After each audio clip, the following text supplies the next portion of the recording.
Bismillah. Assalamualaikum warahmatullahi wabarakatuh. Innal hamdalillah nahmaduhu wa nasta'inuhu wa nastaghfiruh wa na'udzu billahi min shururi anfusina wa min sayyiati a'malina. May yahdihillahu fala mudilla lahu wa may yudlil fala hadiya lahu. Asyhadu an la ilaha illallah wahdahu la syarika lahu wa asyhadu anna Muhammadan abduhu wa rasuluh. Perkenalkan, saya Akilis, perwakilan dari SMP Islam Al-Azhar dan juga perwakilan dari Ma'had Hafiz Utsman bin Affan.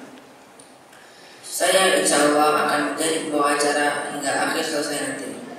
Segala puji bagi Allah yang telah memberikan kita nikmat iman, nikmat sehat, dan juga nikmat kesempatan, sehingga kita bisa berkumpul di masjid yang sama-sama kita cintai ini dalam rangka mendengarkan kajian bersama Ustaz Ahmad Rashid Bazar.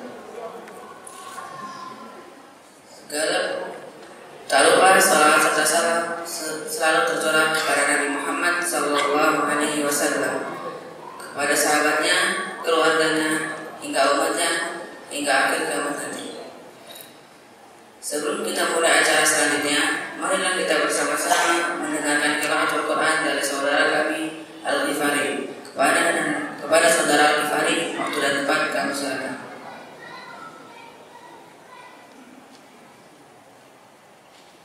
Assalamualaikum warahmatullahi wabarakatuh. A'udzu billahi minasy syaithanir rajim. Innal ladzina yuhadduna Allaha wa rasulahu ulaika fil adallin. Kataballahu la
sehingga kita dapat duduk hadir di tempat terbaik di atas muka bumi ini, yaitu fi baitin min buyutillah, di salah satu rumah dari rumah-rumah Allah Azza wa Jalla. Tidak lain tidak bukan untuk meningkatkan keimanan kita, meningkatkan ketakwaan kita kepada Allah Jalla wa Ala. Duduk di majelis ilmu ini, duduk di salah satu taman-taman surga di dunia ini, dan semoga Allah Azza wa Jalla selalu memberikan ilmu yang bermanfaat kepada diri kita semua. Karena barang siapa yang tidak bersabar untuk menuntut ilmu walaupun sejam, maka siap-siaplah menjadi orang bodoh.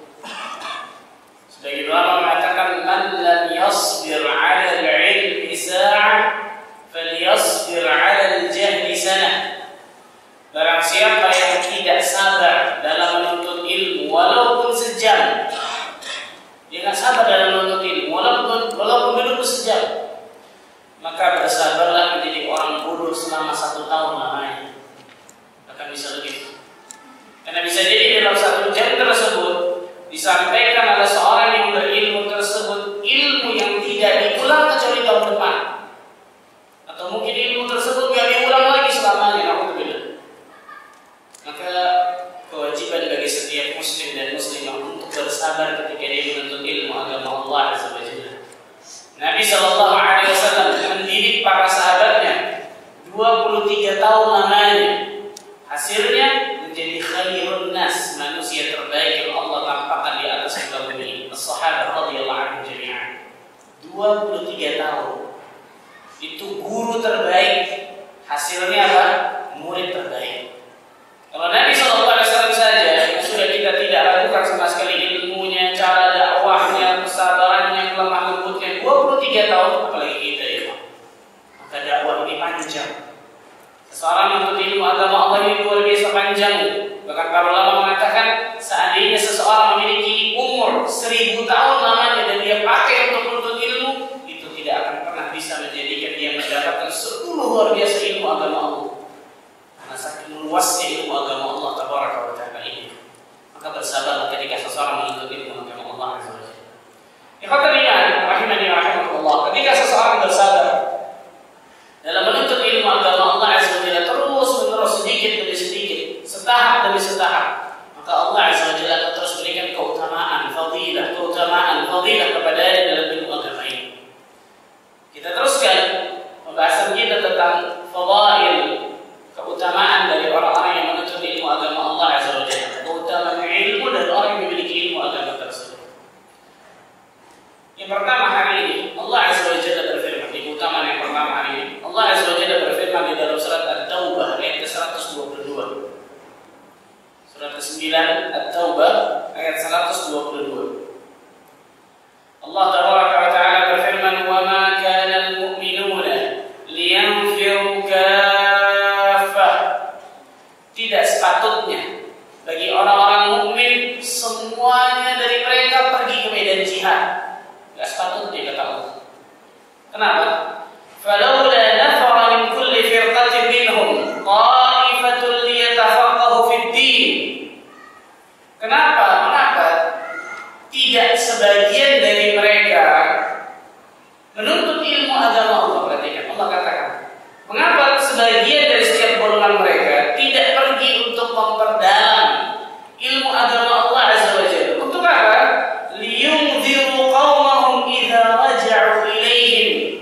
Agar orang-orang yang menuntut ilmu ini memberikan pelajaran bagi orang-orang yang pulang dari jihad. Karena ketika orang jihad berarti sibuk dengan jihadnya, tidak ada waktu untuk menuntut apa? Ilmu agama Allah Azza wa Jalla. Kenapa?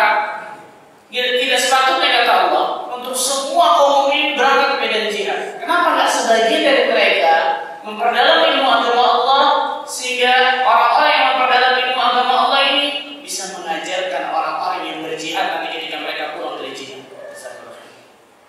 Bisa mengajarkan apa? Ada mobil R3 B2671 KOX, ada yang mau keluar, mohon digeser. Mobil R3 B2671 KOX, mohon digeser.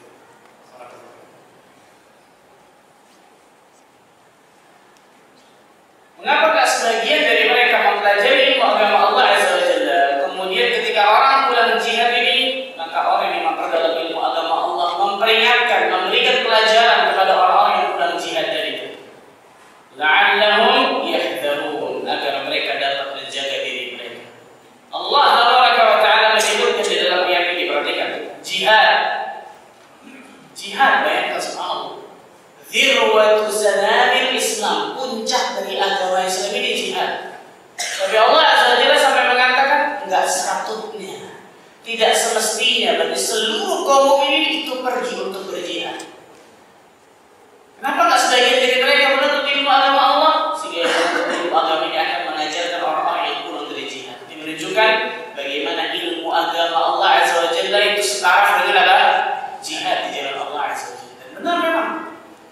Salah satu bentuk jihad di jalan Allah Azza wa Jalla, Al-Imam Ibnu Qayyim Al-Jauziyah membagi 13 macam jihad, 13 tingkatan jihad. Salah satunya adalah jihad ketika seseorang ta'allumul huda wa dinil haq, mempelajari hidayah dan agama Allah yang benar. Belajar agama Allah Azza wa Jalla itu termasuk jihad di jalan Allah Azza wa Jalla.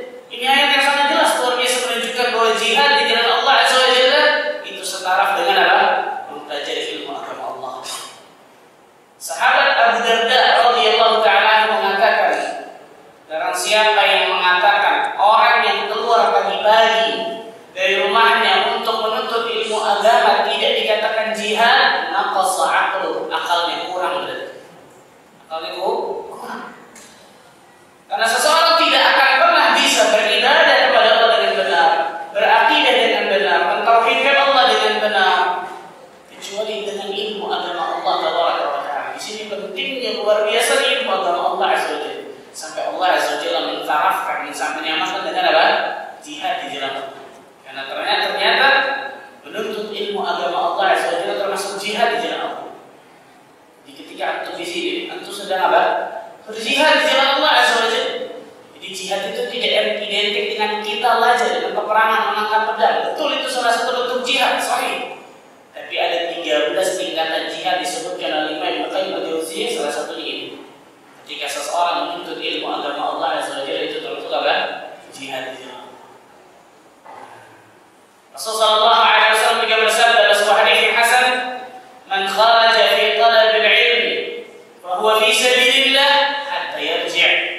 Barang siapa yang keluar untuk menuntut ilmu, yang keluar dari rumahnya untuk menuntut ilmu agama Allah Azza wa Jalla, maka dia sedang berada fi sabilillah, di jalan Allah Azza wa Jalla, sampai dia kembali ke rumah. Allahu Akbar. Allahu Akbar. Ketika seseorang duduk untuk ilmu seperti ini bukan main-main, luar biasa. Fadilah yang luar biasa besar, Masya Allah. Maka jangan pernah remehkan majelis ilmu dimanapun di dalam jihad. Jangan pernah remehkan. Nah, banyak orang mengatakan ngaji mulu, Masya Allah. Terus kalau ngaji, dia kan ngaji mulu daripada ngaji kan gitu. Atau perhatikan yang berbeda. Ini salah satu keutamaan yang sangat luar biasa yang Allah Azza wa Jalla sebutkan, bahwa menuntut ilmu agama Allah Azza wa Jalla termasuk apa? Jihad di jalan Allah Azza wa Jalla. Yang kedua hari ini, keutamaan yang kedua, berarti jumlahnya semua saudara-saudara betul. Banyak ya. Rasulullah sallallahu alaihi wasallam bersabda dalam sebuah hadis yang sahih yang diriwayatkan Bukhari dan Muslim dari sahabat Muawiyah bin Abi Sufyan radhiyallahu anhu. Rasulullah sallallahu alaihi wasallam mengatakan, "Man yuridillahu bihi khairan yufaqihu fid din." Barang siapa yang Allah inginkan kebaikan pada diri seorang hamba, maka Allah akan fahamkan dia tentang ilmu agama. Allah akan faqihkan dia, faqih. Allah akan faqihkan dia tentang ilmu agama Allah Azza wa Jalla. Perhatikan hadis ini luar biasa ya. Luar biasa. Barang siapa yang Allah inginkan kebaikan bagi diri seorang hamba, Allah tidak kayakan hartanya, enggak. Allah tidak tinggikan pangkat jabatannya, tidak. Allah tidak tampakkan atau cantikkan para saudaranya, tidak. Allah tidak berikan rumah mewah atau mobil yang luar biasa keren, tidak. Allah berikan dunia yang luar biasa kepadanya, tidak. Yufaqihu fid din. Allah akan faqihkan dia, fahamkan dia tentang ilmu agama. Berarti mafhum mukhalafah dari hadis ini. Mukhalafah itu sebaliknya. Barang siapa yang Allah tidak inginkan kebaikan bagi diri seorang hamba, Allah tidak akan fahamkan dia tentang ilmu agama Allah Azza wa Jalla. Miris, ikhwan. Ketika kita melihat saudara-saudara kita kaum muslimin bersemangat untuk cari dunianya, masya Allah luar biasa, dari pagi sampai malam semangat untuk cari dunianya, tapi sama sekali tidak ada semangat untuk mencari ilmu agama Allah Azza wa Jalla. Rasul sebutkan baik, barang siapa yang Allah inginkan kebaikan dari diri seorang hamba, Allah faqihkan dia, Allah fahamkan dia tentang ilmu agama, maka menangislah kepada Allah Azza wa Jalla ketika Allah tidak berikan semangat dalam diri kita untuk menuntut ilmu agama Allah. Beristighfar dan bertaubatlah kepada Allah Azza wa Jalla ketika Allah tidak fahamkan kita tentang ilmu agama ini. Bersedihlah luar biasa ketika Allah Taala tidak berikan kesempatan kita untuk bisa memahami ilmu agama Allah ini. Orang-orang yang Allah inginkan kebaikan, Allah berikan kebaikan luar biasa banyak kepadanya, Allah akan fahamkan dia tentang ilmu agama. Syekh Muhammad bin Shalih Al-Utsaimin rahimahullah taala dalam kitab Al-Ilm dia menyebutkan yang dimaksud faqih di dalam hadis ini bukanlah hanya mengetahui hukum syar'i. Perhatikan. Yang dimaksud faqih dalam hadis ini bukan hanya mengetahui hukum syar'i. Oh ini saya tahu nih, ini saya tahu. Bukan cuma itu. Tetapi lebih dari itu, dikatakan faqih kata beliau jika seseorang memahami tauhid dan pokok-pokok Islam. Lihat. Jika seseorang benar-benar memahami, mengetahui tentang tauhid dan pokok-pokok agama Islam serta yang berkaitan dengan syariat Allah Taala, itu dikatakan faqih kata beliau rahimahullah taala. Jadi ketika mereka mengetahui, memahami tentang tauhid dengan benar luar biasa, kemudian pondasi-pondasi agama Islam, pokok-pokok agama Islam, akidah yang benar, akidah lebih luas daripada tauhid. Kemudian serta berkaitan dengan syariat Allah Azza wa Jalla secara keseluruhan. Berkaitan dengan syariat Allah secara keseluruhan. Contoh, misal dia seorang pedagang, maka dia berkewajiban untuk apa?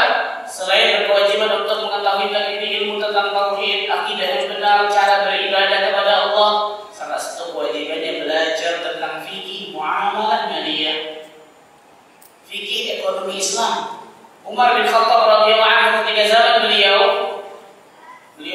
mengeluarkan perintah orang yang tidak mengetahui tentang fikih muamalah maliyah tidak boleh dagang di pasar, kata beliau.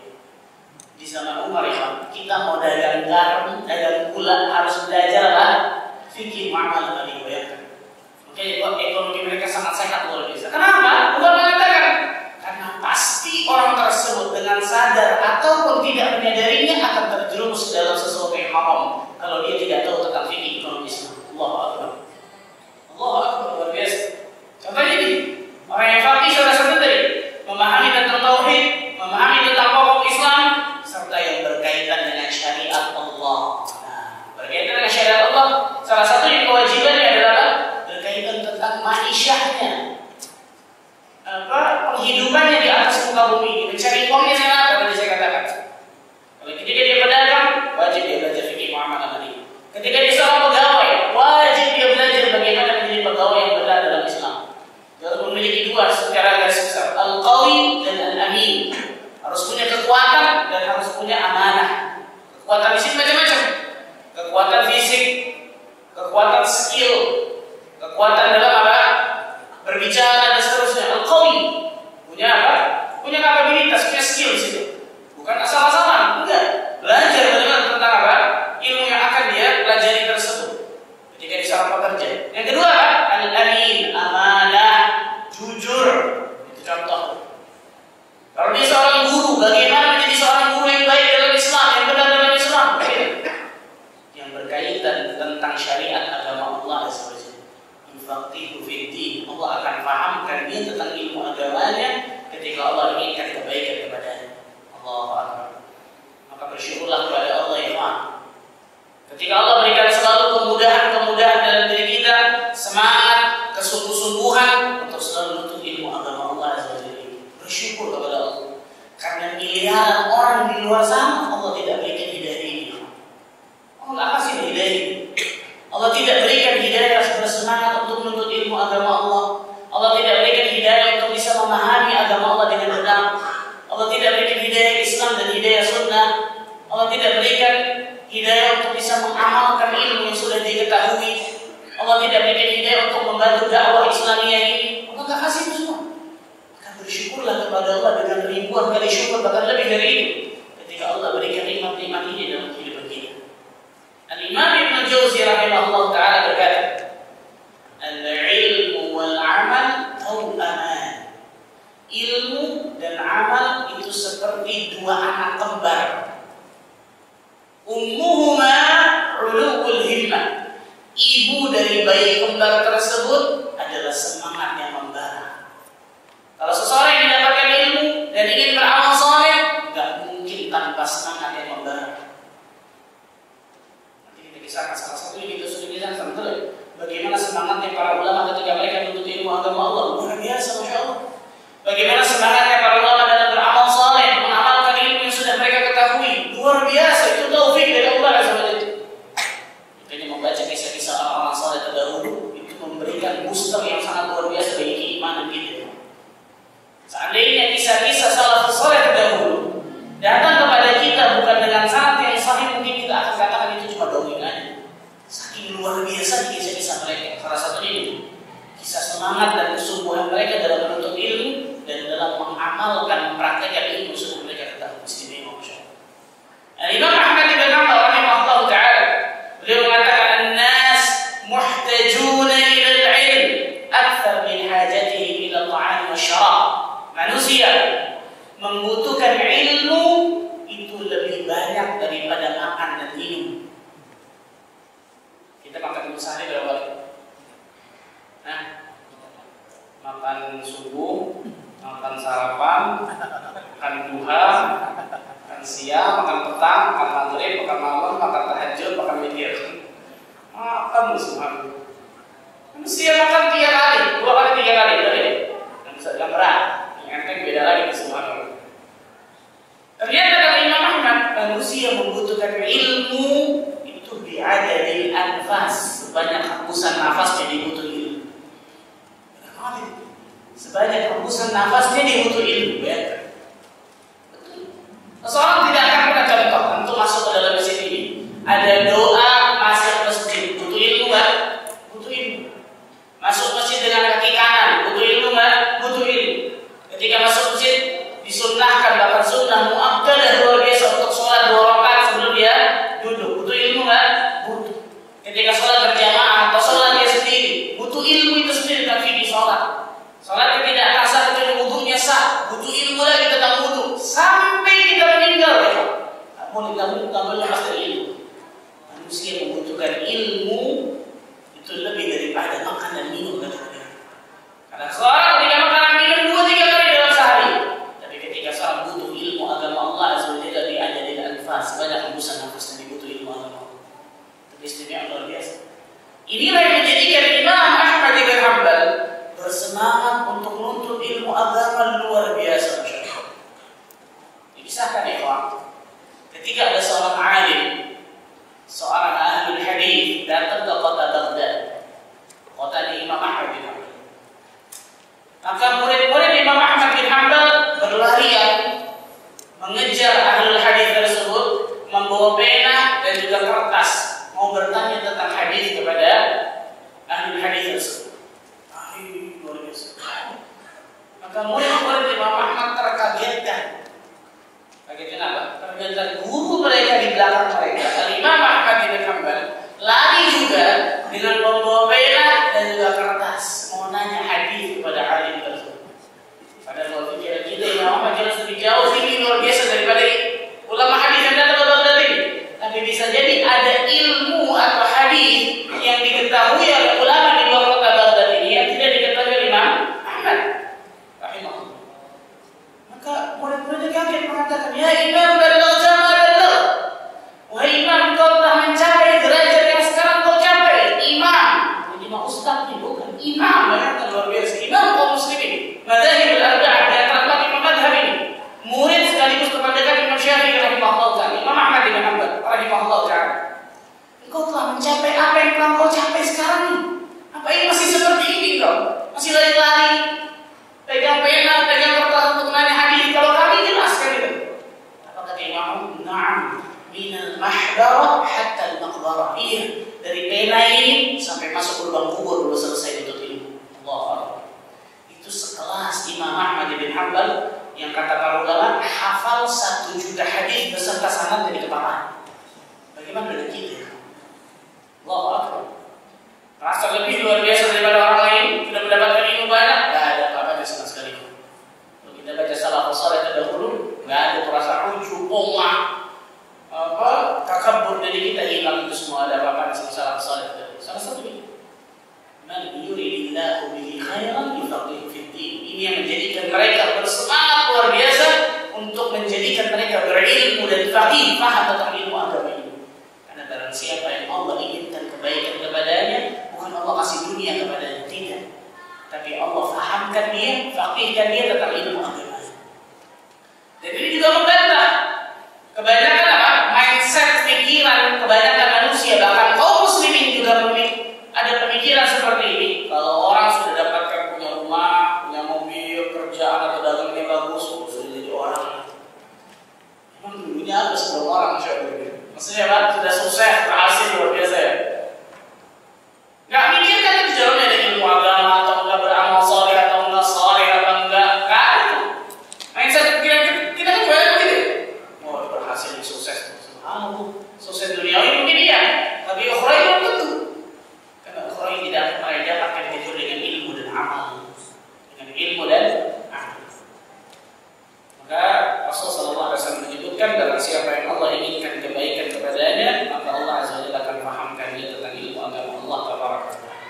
Imam An-Nawawi menyebutkan dalam hadis ini terdapat keutamaan ilmu, mendalami agama dan dorongan untuk mempelajari ilmu agama tersebut.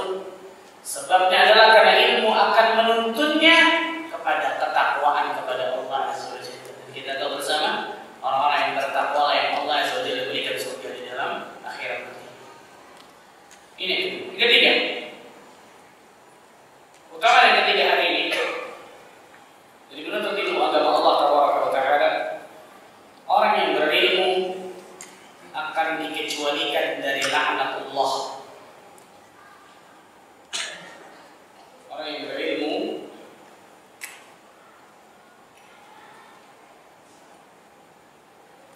akan dikecualikan dari laknat Allah Azza wa Jalla. Dalam sebuah hadis yang sahih dari Imam At-Tirmidzi dari Abu Hurairah radhiyallahu anhu, Rasul sallallahu alaihi wasallam bersabda, "Ala inna ad-dunya mal'unah." Ketahuilah sesungguhnya dunia ini dilaknat oleh Allah. Bayangkan, dunia ini semuanya dilaknat. Mal'unun ma fiha, dan dilaknat apa yang ada di dalamnya. Allahu Akbar. Dunia ini kita kejar dari pagi sampai malam sampai pagi lagi. Nabi menyebutkan apa? Dunia ini dilaknat dan dilaknat semua yang ada di dalamnya, illa kecuali 4 golongan. Nah, 4 orang ini, 4 golongan ini, 4 jenis ini yang lepas dari laknat. Yang pertama, illa dzikrullah, kecuali orang-orang yang mengingat Allah Azza wa Jalla. Orang-orang yang berzikir kepada Allah Tabaraka wa Ta'ala lepas dari laknat dunia. Zikrullah yang pertama, jelas. Orang-orang yang berzikir kepada Allah, selalu mengingat Allah dengan lisannya, hatinya, dan juga amal perbuatannya, pasti lepas dari laknat Allah pada masa dunia. Yang pertama. Yang kedua, wala wala,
Dunia ini terlaknat dan terlaknat. Apa yang ada di dalam dunia ini kecuali 4 hal ya.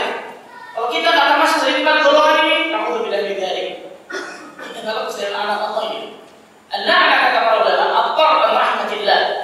Laknat itu adalah dijauhkan dari rahmat Allah Azza wa Jalla. Makanya kita nggak boleh sembarangan melaknat, perhatikan. Dijauhkan dari rahmat Allah Azza wa Jalla, itu laknat. Orang-orang yang tidak termasuk dari 4 golongan ini, maka dia akan dijauhkan dari rahmat Allah Azza wa Jalla tentang dunia. Makanya jangan salah ya Pak.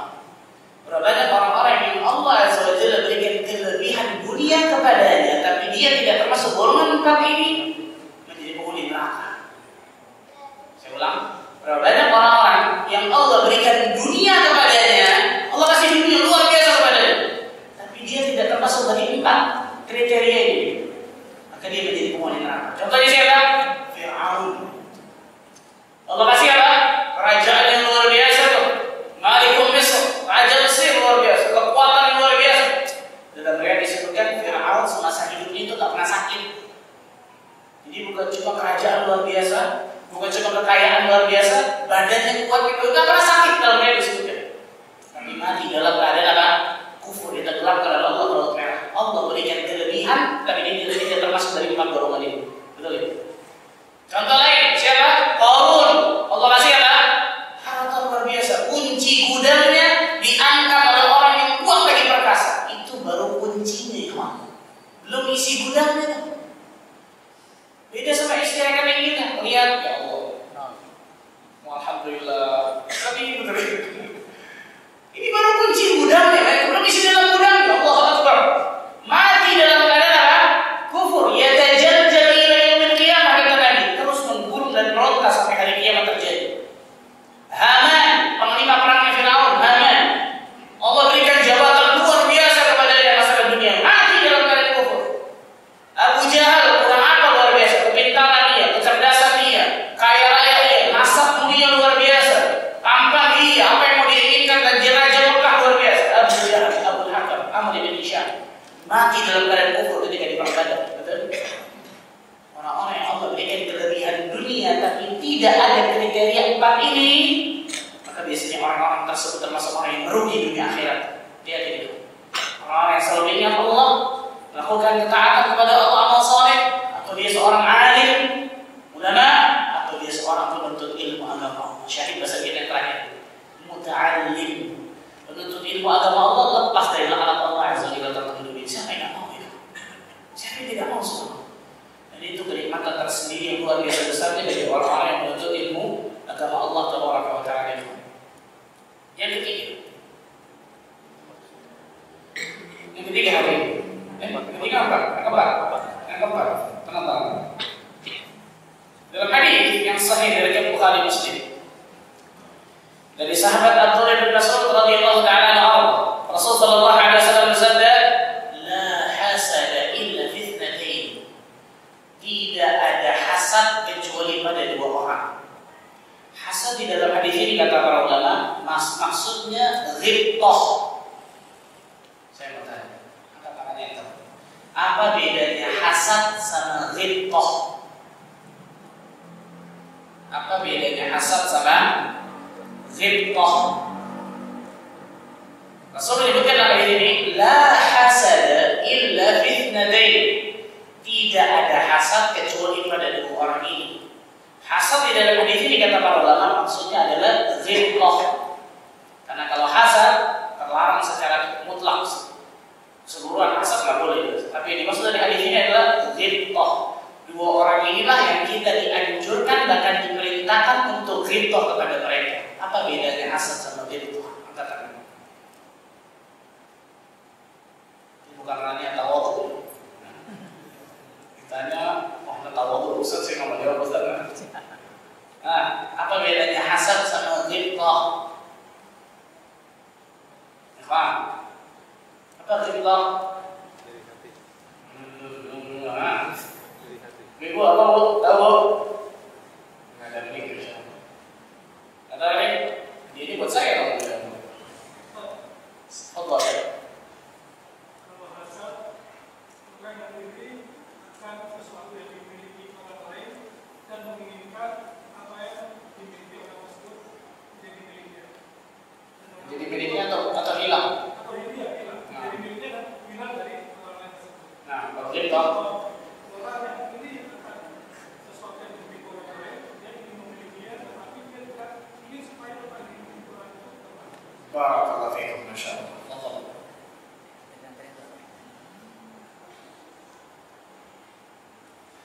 Kalau hasad kata para ulama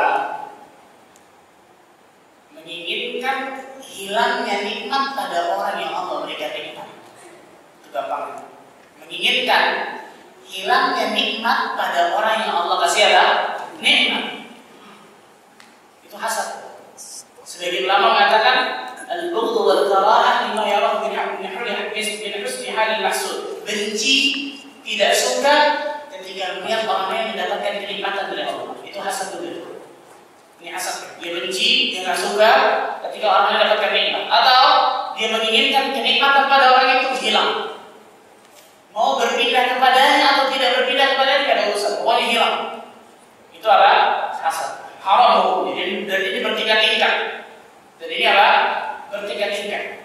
Tapi kalau ghibta, menginginkan kenikmatan seperti orang itu dan menginginkan kenikmatan pada orang itu tetap ada pada dirinya. Nggak hilang. Kalau tadi hasad apa? Ingin kenikmatan pada orang itu apa? Hilang. Baik itu kenikmatan itu berpindah kepadanya atau kenikmatan itu nggak berpindah kepadanya, pokoknya hilang, titik. Itu hasad, haram itu hukum.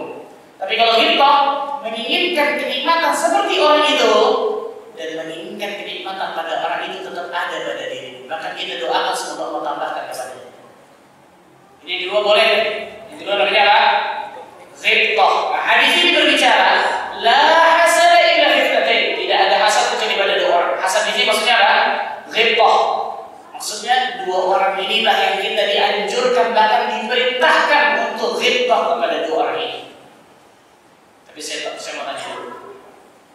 Biasanya kita ghibtah perkara dunia atau perkara akhirat? Jujur atau bagus saja kan? Jujur saja. Betul ya? Oh lihat mobilnya bagus, lihat rumahnya bagus. Ini nggak terlarang, tapi nggak ada pahalanya. Betul ya?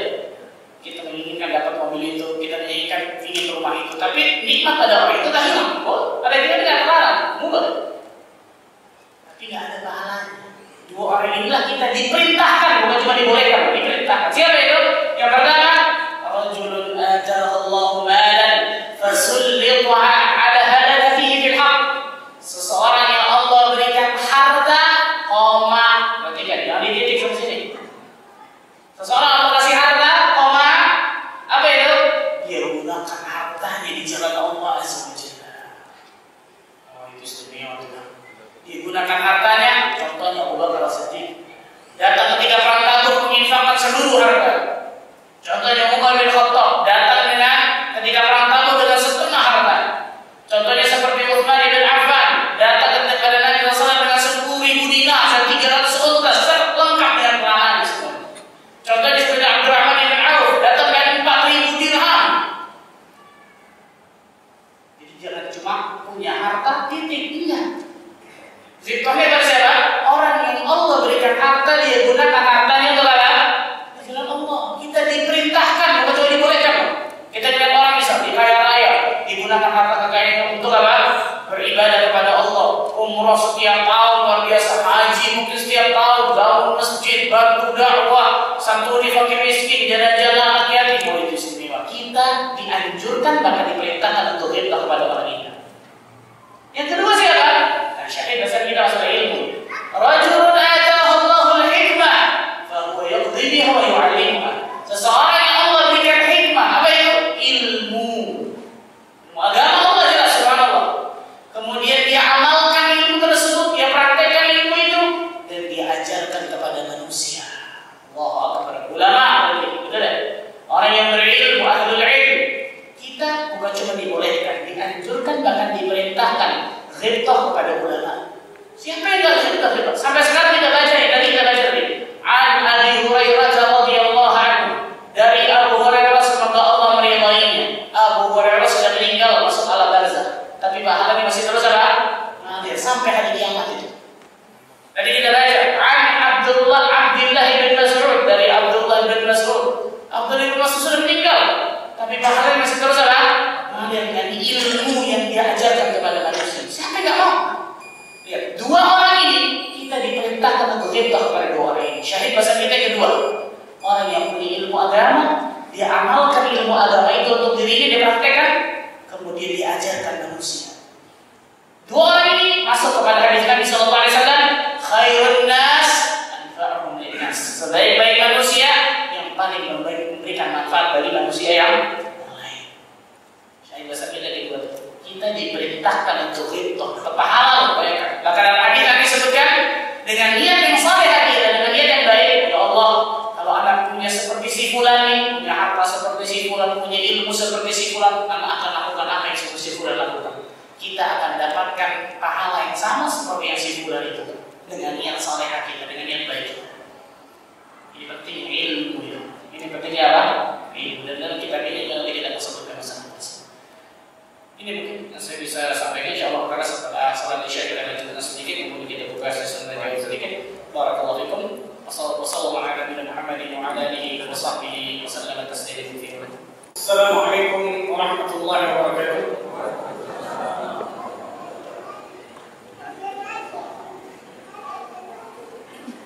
Alhamdulillah hamdan katsiran thayyiban mubarakan fihi wa rabbana wa rabbana wassalatu wassalamu ala rasulillah wa ala alihi wa sahbihi wa sallam.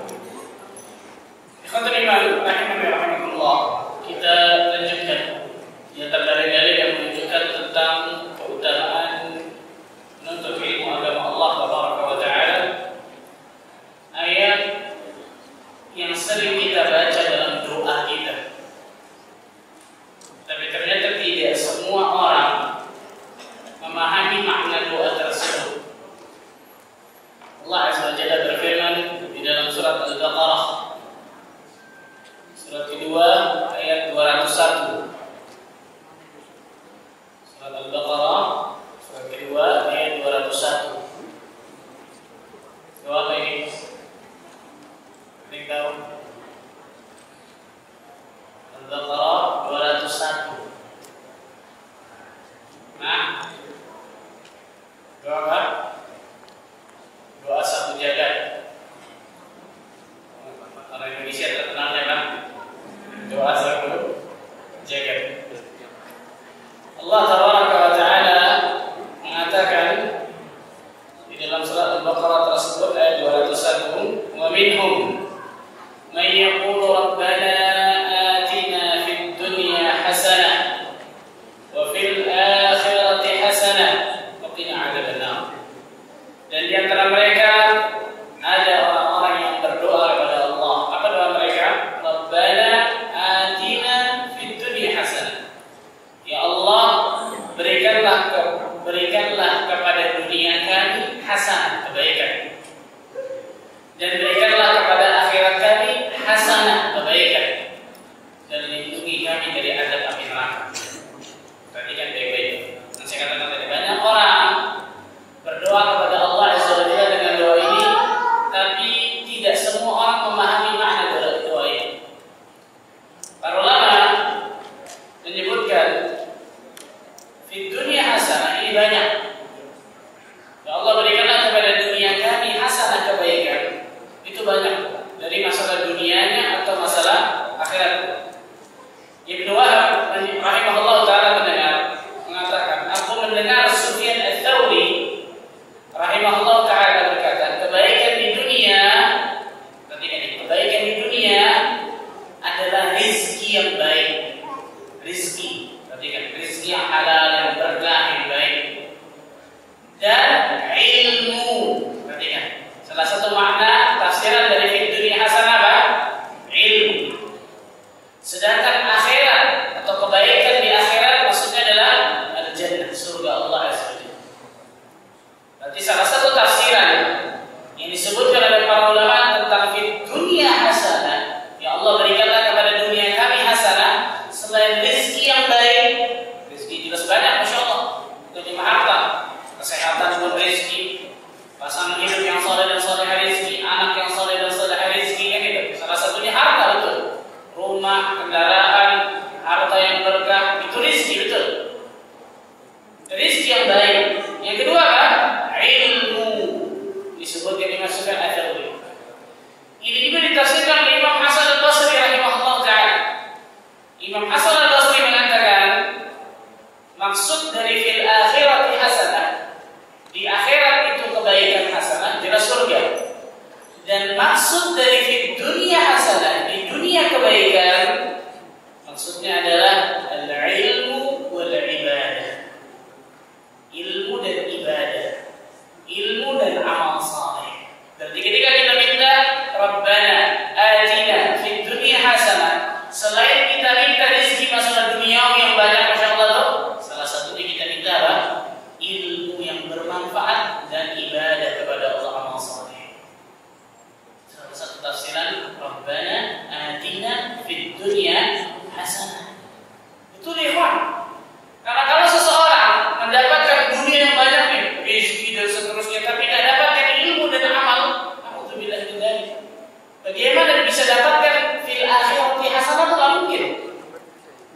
mungkin dia bisa dapatkan fil akhirati hasanah kalau dia belum dapatkan fil dunia hasanah? Bisa dipahami ya?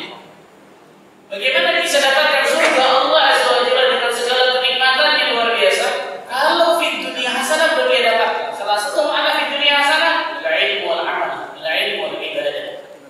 Ilmu dan amal saleh, ilmu dan ibadah kepada Allah Azza wa Jalla. Allahu Akbar subhanallah.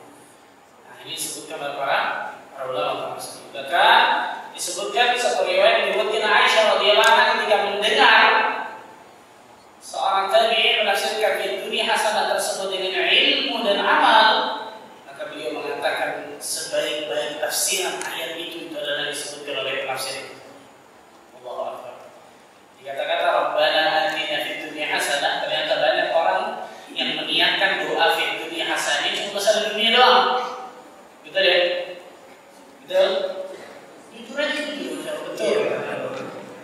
Gak salah betul, tapi bukan cuma itu. Perhatikan ya, bukan cuma kendaraan yang nikmat, rumah yang enak, masya Allah, pasarnya hidup. Betul, itu betul masuk semua, masya Allah.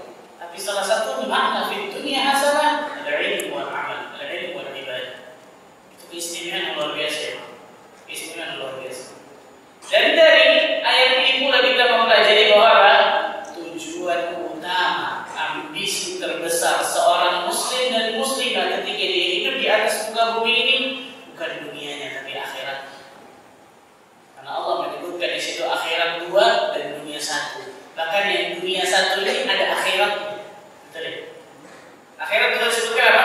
Wa fil akhirati hasanah wa qina 'adzabannar. Itu kan 2. Ya Allah berikanlah kepada akhirat kami kebaikan surga dan lindungi kami dari adab api neraka. 2. Akhirat cuma 1, dunia cuma 1. Rabbana atina fid dunya hasanah. Cuma 1. Berarti 2 banding 1. Mana lebih besar berarti harusnya akhirat. Yang di dalam fid dunya hasanah ini ternyata ada unsur akhiratnya di dalam. Apa tadi? Ilmu dan amal, ilmu dan ibadah. Yang menunjukkan kata para ulama, benarlah doa Nabi sallallahu alaihi wasallam kepada Allah, Allahumma la taj'al musibatana fi dinina. Ya Allah, jangan jadikan musibah kami dalam agama kami ya Allah. Karena musibah terbesar musibah dalam agama. Wa la taj'al dunya akbar hammina, dan jangan jadikan dunia sebagai tujuan utama kami, ambisi terbesar kami. Jangan ya Allah. Wa la mablagha ilmina, dan jangan jadikan dunia sebagai puncak dari ilmu kami. Jangan. Salah satunya ayat ini. Maka saya katakan tadi banyak orang yang berdoa dengan doa ini tapi mereka tidak memahami dengan doa tersebut. Ini mungkin yang saya bisa sampaikan tentang ini. Masih panjang insyaallah taala. Mulai depan masih kita akan bahas tentang keutamaan ilmu agama Allah taala. Untuk apa ini sekali lagi tidak lain tidak bukan untuk tambah memberikan semangat dalam kehidupan kita agar jangan pernah kita jadikan ilmu agama ini hanya sekedar pelengkap dalam kehidupan kita. Tapi jadikan ilmu agama ini sebagai apa? Kebutuhan primer dalam kehidupan dunia kita. Orang yang butuh akan sesuatu, dia pasti akan mengejar sesuatu ini. Antum butuh akan dunia, butuh akan uang, butuh akan ini seterusnya. Antum akan mencari itu, ketika dapatkan pasti bahagia, senang, betul ya? Tapi kalau manusia, para ulama terdahulu Allah masukkan di dalam hati mereka untuk mengejar ilmu agama Allah itu melebihi daripada ahli dunia mengejar dunia. Allah berikan kenikmatan dalam hati mereka ketika mereka dapatkan ilmu itu nikmatnya luar biasa. Lebih semangat, lebih sungguh-sungguh daripada ahli dunia mengejar dunia yang mati-matian luar biasa. Itu yang mungkin Allah Azza wa Jalla berikan apa? Kesungguhan, semangat, kenikmatan yang mungkin Allah belum berikan dalam diri kita. Maka mengetahui keutamaan seseorang dalam menuntut ilmu agama Allah Azza wa Jalla salah satu cara untuk bisa apa? Tambah dan tambah bersemangat dan bersungguh-sungguh untuk menuntut ilmu agama Allah Azza wa Jalla. Allah Ta'ala a'lamu bis-shawab. Semoga yang sedikit ini bermanfaat bagi diri saya dan untuk sekalian. Dan banyak sabar dalam menuntut ilmu. Boleh ditadarruj dengan perlahan satu. Nah itu insyaallah Ta'ala kita akan dapatkan apa? Ilmu. Karena barang siapa yang mendapatkan ilmu secara jumlah dan semua, tapi biasanya hilang secara keseluruhan. Tapi kalau dapatkan apa? Sedikit. Maka insyaallah Ta'ala itu akan benar-benar meresap dalam hati dan pikiran kita. Semoga Allah Azza wa Jalla selalu jadikan diri kita orang-orang yang bisa mendapatkan ilmu yang bermanfaat sehingga Allah bisa berikan berbagai macam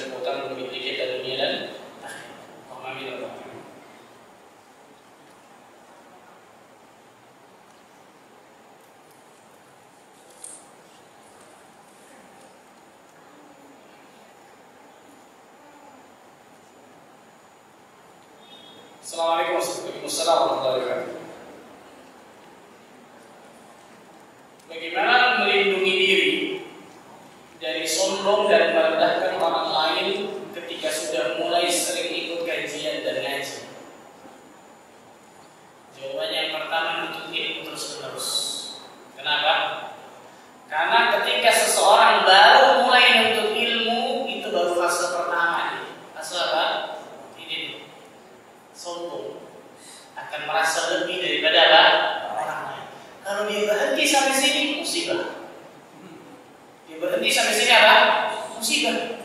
Maka apa yang harus dia lakukan? Terus menuntut ilmu, terus menuntut ilmu, terus menuntut ilmu. Fasenya akan naik insya Allah yang kedua. Begitu yang ketiga. Yang kedua apa? Dia akan butuhkan ilmu. Dia akan butuhkan apa? Ilmu itu. Sehingga ketika seseorang membutuhkan ilmu, yang pertama akan hilang tuh. Apalagi ketika masuk fase yang ketiga, dia merasa bodoh. Ilmu sudah diketahui ternyata bau secuil luar biasa dari ilmu agama Allah, seperti samudra yang tidak bertepi luar biasa. Jadi jangan berhenti di fase yang pertama. Kalau berhenti untuk ilmu di fase yang pertama, bahaya, betul, musibah besar. Tapi terus menuntut ilmu, terus menuntut ilmu, terus menuntut ilmu. Kalau orang Allah berikan terus ilmu bermanfaat naik tuh. Dia akan butuh dengan luar biasa kepada ilmu itu. Nuntut ilmu terus nuntut ilmu, dia akan merasa kan tambah bodoh tentang ilmu agama ini, luar biasa. Jadi bukan berarti apa? Semakin nuntut ilmu, berarti semakin polos, semakin ujub, semakin bangga akan dirinya. Salah berarti. Berarti baru fase pertama dia belajar, belum naik tingkat sekarang, belum naik kelas di fase kedua atau fase ketiga. Nah di situ pentingnya seorang muslim dan muslimah ketika seorang belajar dengan sabar, bitadarruj, dengan perlahan, dengan step by step. Menaiki anak tangga satu demi satu. Gak mungkin antum naik anak tangga langsung 10 jatuh. Jadi sabar. Ilmu agama Allah seperti itu, sabar. Ketika stepnya benar, niatnya benar, ikhlas, jalannya benar, pasti Allah akan berikan ilmu yang bermanfaat. Tapi jangan sampai berhenti di step yang pertama ini. Teruskan menuntut ilmu terus sampai kita merasa diri kita ternyata sudah menjadi orang bodoh, bukan menjadi orang alim, tidak, tapi menjadi orang bodoh. Ketika merasa bahwa ilmu yang sudah kita pelajari baru sedikit dibandingkan dengan ilmu agama Allah yang sangat luas luar biasa, seperti samudra yang tidak bertepi. Ini yang pertama. Yang kedua kata para ulama, doa kepada Allah. Doa kepada Allah agar Allah berikan ilmu yang bermanfaat. Karena ilmu yang bermanfaat tidak akan menghasilkan ini, tidak akan menghasilkan kesombongan, ujub, angkuh, enggak. Tapi ilmu yang bermanfaat akan melahirkan ketawadhu'an, tawadhu' kepada manusia, bertawadhu' kepada Allah. Berlindung kepada Allah Azza wa Jalla dari penyakit hati ini, ujub, kibar, sombong dan seterusnya. Doa kepada Allah. Karena tanpa bantuan Allah Azza wa Jalla enggak mungkin kita bisa tawadhu, enggak mungkin kita bisa terlepas dari berbagai macam penyakit hati. Doa kepada Allah, minta kepada Allah Azza wa Jalla. Yang ketiga juga kata para ulama, ingatlah apapun yang Allah berikan kelebihan bagi diri kita, sebentar Allah bisa cabut itu semua. Apapun kelebihan harta, pangkat jabatan, ilmu, ketampanan, kecantikan, apapun, kalau Allah inginkan sebentar Allah bisa cabut itu semua. Alhamdulillah hidayah sesuatu. Oh, yang kita katakan tadi, mungkin orang sekarang ngomong apa? 7 turunan dah habis hartanya. Jadi habis semua luar biasa, habis ke dalam apa? Ke dalam bumi, bahkan terus menurun sampai hari kiamat terjadi. Sebentar Allah bisa cabut itu semua. Imam Al-Mawardi, ini satu kisah yang luar biasa. Imam Al-Mawardi ketika lagi ngajar, syaitan membisikkan dalam pikiran beliau untuk rujuk, banggakan diri. Jadi jangan antum anggap ulama gak dibisikin syaitan ini. Ulama kelas 3 syaitan yang bisikin jenderal-jenderal beda. Kalau kita mungkin kopral, itu syaitan yang bisikin juga. Dibisikkan oleh Imam Al-Mawardi, wahai Imam, engkau adalah orang yang paling alim di negerimu. Di daerah ini gak ada orang lebih alim daripada dirimu. Lagi ngajar nih, lagi ngajar. Maka Imam Al-Mawardi menyebutkan, aku mengiyakan dari bisikan syaitan itu. Lagi ngajar mereka. Tiba-tiba lagi ngajar, ada orang di sana angkat tangan. Ya Imam, saya mau tanya. Lagi ngajar nih Imam. Silakan kata Imam Al-Mawardi.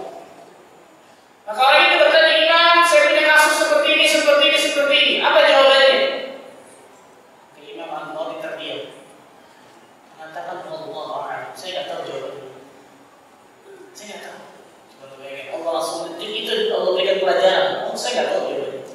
Tiba-tiba depannya muridnya, berarti kalau di depan ini murid yang paling sering datang, gitu deh. Di depannya murid itu tiba-tiba mengatakan, Imam, beberapa hari yang lalu ada orang bertanya persis seperti pertanyaan orang ini, dan engkau menjawab 1, 2, 3, 4, 5. Yang ingat siapa? Murid. Imam atau murid lupa. Beberapa hari yang lalu ada orang bertanya persis seperti ini pertanyaannya, dan engkau jawab dengan lancar, luar biasa, 1, 2, 3, 4, 5. Kaget muridnya, kok bisa dia Imam murid itu jadi nggak tahu kan itu? Maka Imam murid mengatakan astagfirullah, istighfar. Tadi syaitan membisikkan agar aku ujub banggakan diriku. Detik ini Allah Azza wa Jalla hukum diriku. Lupa, bayangkan dari ilmu yang dulu yang kemarin sudah bisa jawab. Yang ingat siapa? Murid-muridnya. Allahu Akbar. Allah itu juga luar biasa. Kalau Allah mencabut sebentar itu semuanya. Wah, terus ujub bangga. Kemudian juga kata para ulama ini adalah bahwa diri kita manusia, tempatnya salah, tempatnya dosa, tempatnya aib, tempatnya kekurangan, terlahir dari sesuatu yang hina, kemana-mana dosa sesuatu yang hina dalam perut kita kotoran, mati akan jadi sesuatu yang hina bangkai. Apa yang mau kita wujudkan? Apa yang kita mau banggakan? Apapun itu, kita terlahir dari sesuatu yang hina, air mani, dijual di pasar pelaku, subhanallah. Kemana-mana dalam perut kita itu apa? Kotoran. Mati jadi bangkai. Apa yang mau disombongkan? Apa yang diwujudkan? Bangga, jabatan tinggi, harta banyak. Alhamdulillah dari hina manusia. Wa khuliqal insanu dha'ifan, diciptakan manusia dalam keadaan lemah. Ingat pula kata para ulama, semua yang Allah berikan kepada kita itu semata-mata pemberian rahmat dan karunia Allah. Kita bisa ibadah, kita bisa dapatkan ilmu, kita bisa istiqamah di jalan dakwah dan seterusnya. Itu semua bantuan Allah. Kalau Allah tak berikan bantuan rahmat dan karunia yang mungkin kita bisa duduk di sini. Terus apa yang disombongkan kepada Allah dan manusia? Kalau itu semua bantuan Allah, apa yang disombongkan? Berarti dia baik-baik. Berarti dia baik-baik. Salah satu penyakit yang apa? Menghadapi para penuntut ilmu, rujuk, kibar dan seterusnya. Jangan ya. Semakin dia itu ilmu tadi itu benar banget subhanallah. Semakin berisi, semakin berundung dirinya. Bukan seperti ilmu balon. Makin diisi semakin apa? Terbang naik. Seorang ketika mendapatkan ilmu bermanfaat, maka ilmu itu akan menjadikan dia tambah merendah, tambah berundung di hadapan Allah dan manusia.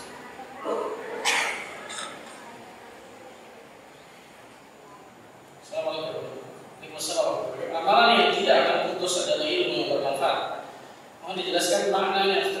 InsyaAllah ini nanti kita akan bahas di pertemuan selanjutnya. Jadi tentang masalah idza mata al-insan inqata'a lahu 'amaluhu illa bi thalath. Apabila anak Adam meninggal maka akan terputus seluruh amalannya kecuali apa? 3. Salah satunya ilmu yang yantafa'u bihi, ilmu yang bermanfaat. Ilmu yang bermanfaat. Sebenarnya saya tadi sudah spill. Contohnya maksudnya yang terus akan bermanfaat tidak ada. Contohnya siapa? Abu Hurairah. Abdullah bin Mas'ud meriwayatkan hadis. Dia punya ilmu, kemudian dia sampaikan untuk dirinya, kemudian dia sampaikan kepada manusia. Sampai detik ini dapat pahala. Itu kan tidak putus, betul ya? Tidak putus. Nah, ini disebutkan poin. Nanti insyaallah kami menjelaskan kita akan bahas masalah hadis tersebut. Intinya adalah ilmu tersebut akan terus memberikan apa? Pahala yang berlipat ganda bagi diri kita ketika kita ikhlas mendakwahkannya, mengajarkannya dan seterusnya. Dan ilmu yang bermanfaat ini tidak harus ilmu agama.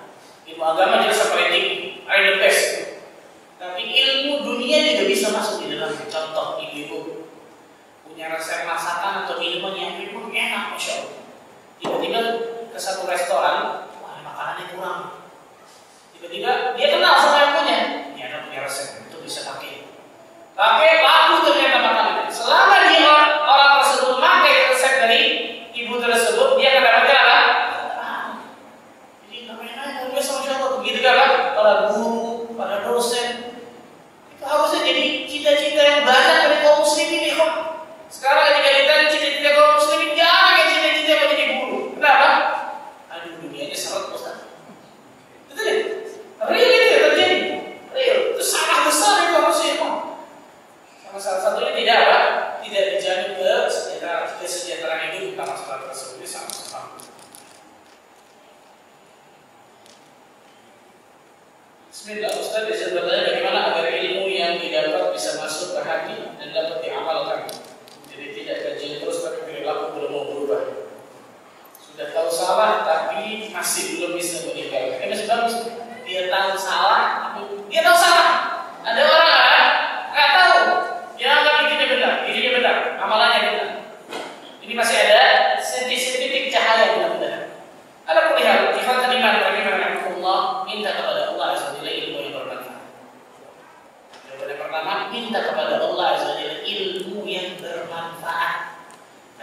yang bermanfaat pasti akan melahirkan amal saleh.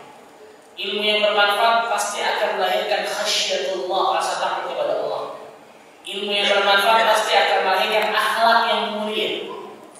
Ilmu yang bermanfaat pasti akan melahirkan membesarkan negeri akhirat, mengecilkan dunia. Ilmu yang bermanfaat pasti akan melahirkan tambah kasih sayang kepada makhluk, akan melahirkan ketawaduan dan seterusnya. Minta kepada Allah dengan jujur luar biasa di waktu-waktu istijabat doa, sesering mungkin baru tengah malam atau waktu-waktu yang lain, agar Allah berikan ilmu yang bermanfaat kepadanya. Setiap pagi kita doa, Allahumma inni as'aluka ilman nafi'an. Jangan cuma jadikan di lisan aja, tapi benar-benar masukkan dalam pikiran hati kita, saya ingin ilmu yang bermanfaat. Ya Allah, tolong berikan kepada saya. Karena ilmu yang bermanfaat itu pasti akan melahirkan ini. Hatta ilmunya sedikit, kalau ilmu itu bermanfaat pasti akan melahirkan ini. Melahirkan amal saleh, menjauhi maksiat dan dosa, mempunyai rasa takut kepada Allah, berbekal untuk alam setelah kematian. Itu ilmu yang bermanfaat. Yang pertama, minta kepada Allah sesering mungkin ilmu yang bermanfaat. Yang kedua, kata para ulama, yang kedua, berusaha dengan sekuat tenaga mengamalkan ilmu walaupun sedikit. Perhatikan, jangan ngoyo. Jika dia tahu akan satu ilmu, mungkin misal dia tahu ilmu tentang sholat malam, jangan tiba-tiba bangun jam 2 langsung 23 rakaat atau 11 rakaat. Besokannya tahun depan lagi kita mau sholat malam. Mulai tidak kan? Sebelum tidur dia wudu, dia sholat 1 rakaat mungkin, betul ya? Jadi setelah sebulan naik 3 rakaat, nanti naik 5 rakaat, kan gitu ya? Tadarruj, bertahan. Setelah sudah bagus nih, pindah sebelum subuh. Ya maksudnya 2, betul ya? Sebelum subuh 1 rakaat, 3 rakaat, 5 rakaat. Sudah masya Allah, baru kemudian kan? Mungkin jam 1, jam 2, 1 rakaat, 3 rakaat. Tadarruj, jangan ngoyo. Jangan ngoyo semua. Lebih baik amal tersebut konsisten, kontinu, walaupun itu sedikit, daripada amal tersebut musiman. Tahu musiman? Ramadan, musiman. Dan 2 malam bisa datang ke masjid sholat malam, 1 Syawal, 1 rakaat witir kita tidak lakukan. Itu musiman. Salah itu. Harusnya apa? Fa inna ahabbal a'mali ila Allah adwamuha wa in qalla. Sesungguhnya amal yang dicintai Allah yang dawam, konsisten, kontinu, walaupun itu sedikit, kata Nabi sallallahu alaihi wasallam. Oke, yang kedua kata para ulama, berusaha untuk mengamalkan sedikit demi sedikit ilmu yang sudah